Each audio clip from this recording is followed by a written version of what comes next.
Ladies and gents, welcome back to another video. It has been quite some time since I have done anything on this channel, and I apologize for that. Life has been crazy busy, but I found some time to record and edit some videos, and here we are. I don't know which one's coming out first. I've got some iPhones here that we're gonna unbox. I'm also working on some iPads that are charging right now. We'll see which video I get finished first. It feels good to be back making videos, and hopefully you guys are gonna enjoy what I have to offer. But today, we've got an iPhone 4S, that should be running iOS 5, and an iPhone 5S that should be running iOS 7. Those are their original versions. Let's get them opened up, see what kind of condition they're in, and hopefully we've got some vintage iPhones to talk about today. Let's begin.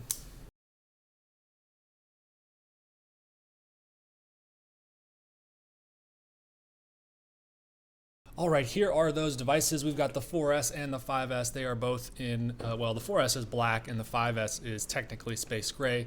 Let me get these cleaned up just a little bit and we'll see how they look before we try turning them on.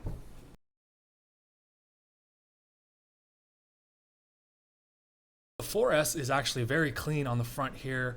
Those little marks you're seeing are actually from my microfiber cloth. I don't know why they do that. They leave tiny little specks of dust on the front or on glass, but the front is basically flawless as far as I can tell. The metal frame around the edges is in very nice condition as well, and the charging port appears to be just fine. The back of the device also appears to be very nice. This is a mint condition iPhone. Let's see if it has any power. I'm guessing it doesn't. Oh, it does. Wow. Okay. I was going to say these devices have been sitting on my shelf unopened for months. I think it was, it might even be a year at this point. These things have been neglected. I just have not had time to do the unboxing videos. But this 4S does have power, and it is the old Apple logo. So hopefully this thing has iOS 5 or iOS 6. And it looks like it has iOS 5 based on the wallpaper. We'll go ahead and slide to unlock there. And we've got the YouTube icon that indicates that this does have iOS 5. Very neat to see. Let's head into settings, general, and about. And 5.1, that's kind of a random version. Usually these have either 5.0, 5.0.1, or 5.1.1, which I believe is the last version. The 16 gigabyte iPhone, so the base model there. We'll go ahead and turn battery percentage on, and we do have Siri, so that tells us that this is an iPhone 4S. And I'm gonna get connected to Wi-Fi here, and we'll see if there is any sort of functionality with Siri and or the App Store. While that gets connected, let's see if the iPhone 5S has any power.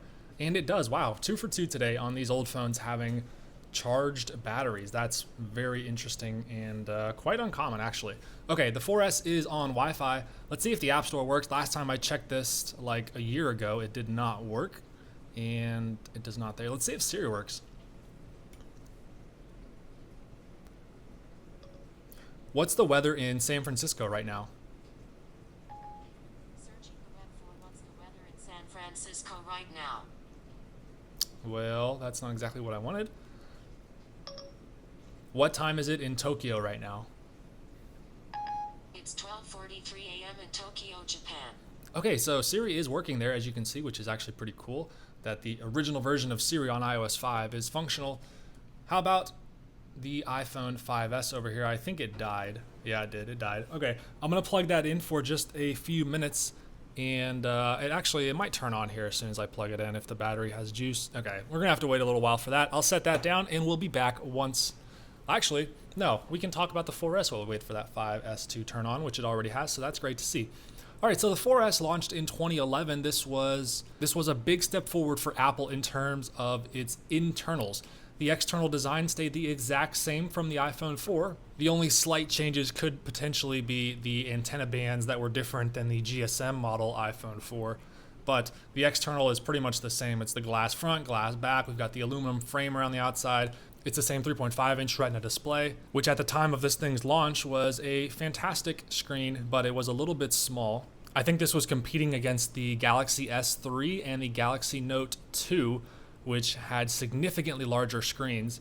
But the performance on the iPhone was fantastic. This is the first dual-core CPU inside of an iPhone. This was the A5 chip at 800 megahertz and improved graphics as well. This phone was super smooth on iOS 5, 6, and 7, but it did start to show its age on iOS 8, and then iOS 9 is actually very slow on the iPhone 4S. The 4S has 512 megabytes of RAM, so that is the same as the iPhone 4. I think Apple could have gone with 1 GB, which they did do the following year with the iPhone 5, and I think that made a huge difference. But 512 megabytes here on the 4S, I think really held it back in terms of longevity. Really neat device, and I remember when this thing came out, I really, really wanted one of these, but I was honestly too young to spend this kind of money on a phone, and so I just got to enjoy it in the Apple Store and messing around with people that had it already. But a fantastic device. It was available in black and white, 16, 32, and 64 gigabyte storage capacities. This was the first iPhone to feature that 64 gigabyte capacity, the largest at the time. Later on, Apple would release an 8 gigabyte model for the iPhone 4S, and that was sold alongside the iPhone 5 and the iPhone 5S in the coming years. But a beautiful phone. This thing is fantastic. It feels really nice to hold. It's comically small nowadays, but all that said, it is a beautiful iPhone, and getting one on iOS 5 is super cool to see. I want to make a quick comparison. Here's a case from my iPhone 17 Pro Max, and you can see just how small this iPhone 4S is. It fits beneath the camera bump on the iPhone 17 Pro Max. And it's actually not, the screen of the 4S is actually not all that much bigger than the camera cutout here on this case, which is kind of crazy. I just have to back the phone up a little bit there, and then it fits entirely inside the frame. So that's kind of wild. Okay, we'll put this down and we'll move on to the iPhone 5S. I don't know if you guys saw earlier when it turned on, but we are at the setup screen, which is a little bit nerve-wracking. The reason is because older devices are having troubles activating. I know iOS 6 and below, I believe, is unable to activate at least most of them. I don't know about iOS 7. Let's see what happens here once I connect to Wi-Fi. We did have the slide to setup screen, and based on the font of some of that text, it did appear that this was either running iOS 7 or 8. I don't know if it's gonna, oh yes, let's go. Okay, it did activate. I was a little worried there for a second. I have not been following along with all the activation problems on older iOS devices. I believe it affects iOS 6 and below as far as I'm aware. Someone please mention in the comments if you have any details on which devices are unable to be activated anymore. Luckily for us, this 5S did activate just fine, and it feels pretty cool to set up Touch ID here. This was the first iPhone to feature Touch ID, so it's making us set up a password here. Because we use Touch ID, of course, we've got Siri. Siri was introduced here with our 4S back in iOS 5, and the iOS 7 version of Siri is not that different, to be honest with you. Okay, so based on the wallpaper here, this is definitely iOS 7. A super clean layout. This was the first major overhaul of iOS. We actually recently saw our second major design change with iOS 26, but this was really the first time here on iOS 7 that Apple did any major changes to the design. So we're running iOS 7.1.1, and this is a 16 gigabyte model. It is a Sprint iPhone, which is a little bit unique to see because Sprint no longer exists. For those of you who aren't familiar, that was a popular carrier here in the United States. There used to be 4 major carriers: AT&T, Verizon, T-Mobile, and Sprint. We now no longer have Sprint as a carrier option, but this phone still thinks that's what it's associated with. So the battery is low, and I'm going to go ahead and turn on battery percentage. I'm guessing we're close to 10% maybe, and 15%. Okay, so not bad. I could probably unplug it. We'll do that if it reaches 20 before the video's over. We do have Siri on the iPhone 5S. Let's see if that works. What's the weather right now in Shanghai? Here's what I found. What were the score of last night's college basketball games? I found 28 men's college basketball games for yesterday. All right, so Siri is functional here. We're getting some of the scores from college basketball games yesterday. This is here in the United States. We do have the logos, as you can see, for a couple schools, including Tennessee and Texas A&M. But for whatever reason, Siri is not showing us logos for the rest of the schools. There's one there, Houston Christian. So pretty cool to see that Siri is still functioning. I don't know if you guys could hear the voice on the iOS 7 Siri. Let me go ahead and put it up to the microphone, or I'll move the microphone a little bit closer so you guys can hear what this sounds like. What were the scores of yesterday's NFL football games? There were no NFL games yesterday. There are 14 NFL games for week 14.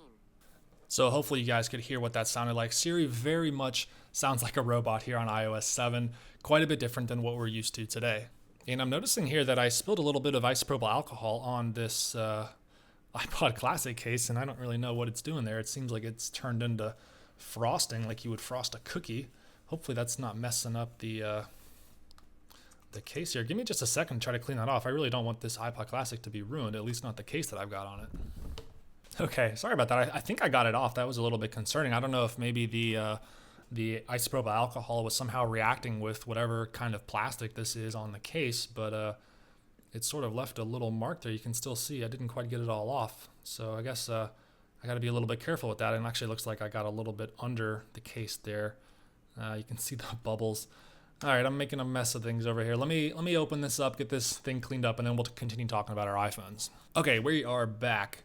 And I'm noticing, I don't know if it's going to show up. I guess it is. Can you guys see up here at the top of the display? It's like there's a little bit of reflection there on the left side. I don't know if that is, I think it's under the glass.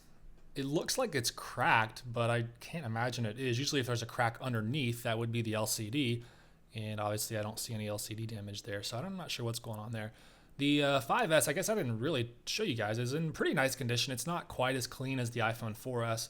There's a little bit of pitting up here on the aluminum, but overall it's a very nice device. There's also a scratch there and maybe some dust or little tiny marks up on the rear glass there. The space gray looks fantastic. I don't think it looks as nice as the black slate color that it replaced with the iPhone 5. I do think that was one of Apple's best colors they've ever made. But the 5S does look pretty clean, and obviously we've got the Touch ID down there. So similar to the 4S and the iPhone 4, the 5S is very similar looking to the iPhone 5, although there are a few external changes, one of which is the color. This is space gray, which was new to the 5S. The white color remained the same as the iPhone 5. The gold color, which was new for the 5S, was obviously different, and that was the first time Apple had offered anything other than black or white on the iPhone. Some other subtle external changes are the Touch ID button down at the bottom. Home buttons prior to this used to have the little symbol which was synonymous to the icons on the home screen.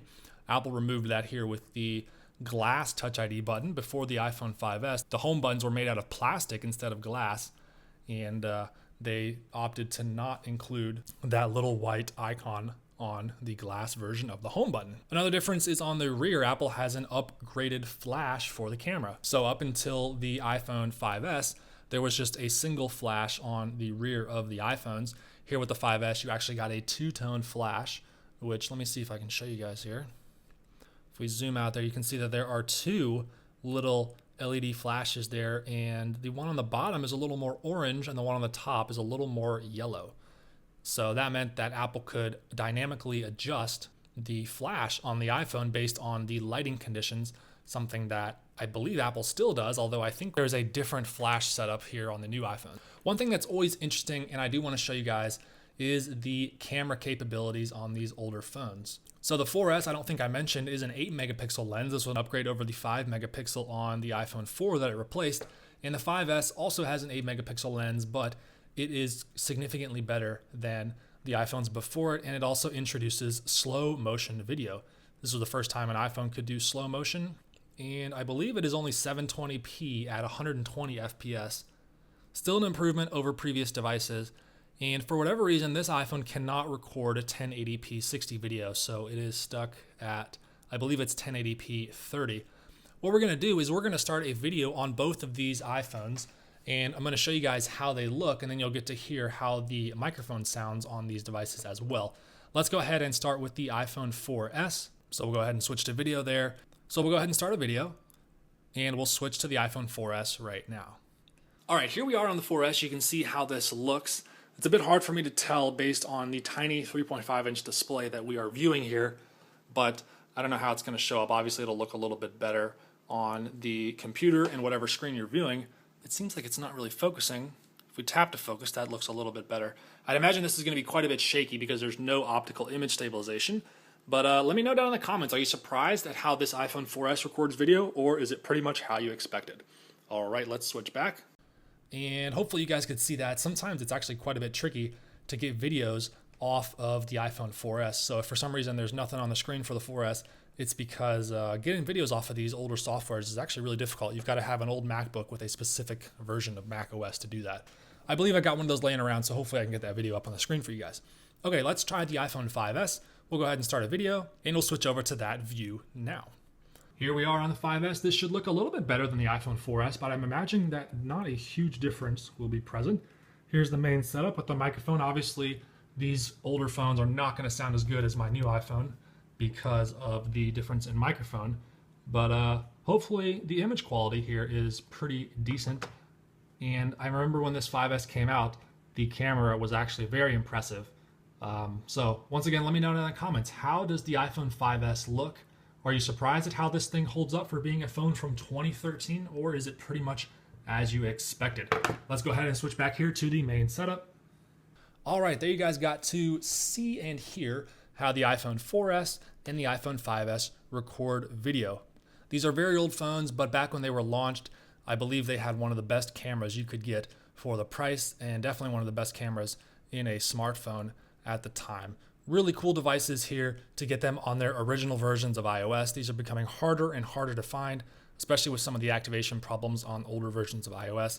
I don't know if an iPhone 4S is able to activate here in 2025. So I hope you guys enjoyed this video. I think I'm probably going to get this one uploaded first before the iPad video, because the iPads are still actually charging.